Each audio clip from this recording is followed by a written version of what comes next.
Kaya na-under na rin yan. Yan, ito yung tunog niya mga kamigamiko. Neutral light. Ito kung under.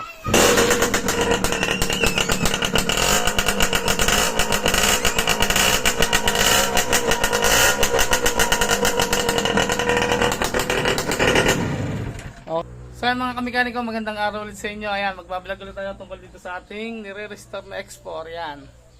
Kahapon nga pala nagkabit na natin yung harness, yung may vlog tayo nung kahapon. So ngayon ay siguro buuin na natin, lagyan na natin yung tangke, saka yung upuan, saka side cover. Yan. Nalagay na natin yung cowling, nakita nyo naman, no? So yan, yun naman yung agenda natin. So yan, dating gawin, update ko na lang ulit kayo mamaya pag matatapos natin ikabit. Bagay totally naman ay madali nang ikabit yan mga kamikaniko. Medyo mahirapan lang tayo sa upuan. Kasi sesentro pa natin yan. Yung carrier, kabit na rin natin. Mayroon pang kulang, tsaka yung side stand. Yan. So yung kung may kabit natin mamaya, i-update ko kayo dito sa ating i-restore. Let's go. So mga kamikaniko, update are. Katatapos lang natin maggawa mga kamikaniko. Ayan, gabi na, kita nyo naman. Nakabit na natin mga kamikaniko. Yan, sobrang init kaya ako hindi na lang naglagay ng damit mga kamikaniko. Yan. So yan, pakita ko sa inyo yung mga nakabit natin ngayong araw mga kamikaniko.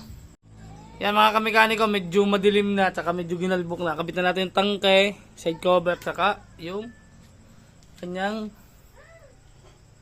tambutso. Yan. Nagawa din nga pala tayo ng silencer diyan mga kamikaniko. Ito na yung tsura. Yan o. Paano siyang bago. Hindi na masyadong kita kasi gabi na nga mga kamikaniko. Bukas ko na lang sa inyo papakita. Magbablog na lang tuloy tayo bukas. Siguro test drive natin bukas mga kamikaniko. Yan. Medyo ginalbok na yung tangke natin eh. Yan, galbok na.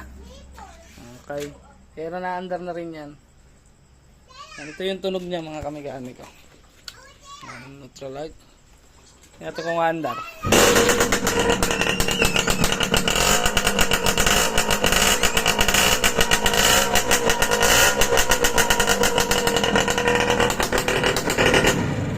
Okay na, medyo maingay mga kamikaniko kasi naka-stainless na silencer. Yan, tsaka pinatay ko agad kasi nakakahiya sa kapitbahay. Yan, dito na sa kabila.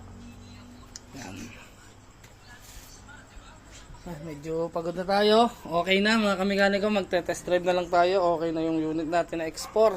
Yan. So yun nga mga kamikaniko, tapos na tayong magbuo. Bukas ay magte-test drive naman tayo mga kamikaniko. Yan, pasensya na kayo, medyo madilim na. Yan, bukas papakita ko sa inyo yung itsura lahat ng ating natapos na unit. At bukas nga ay magbablog na lang ulit tayo. So yan, hanggang dito na lang mga kamikaniko. Kita-kita tayo ulit bukas mga kamikaniko. Peace out.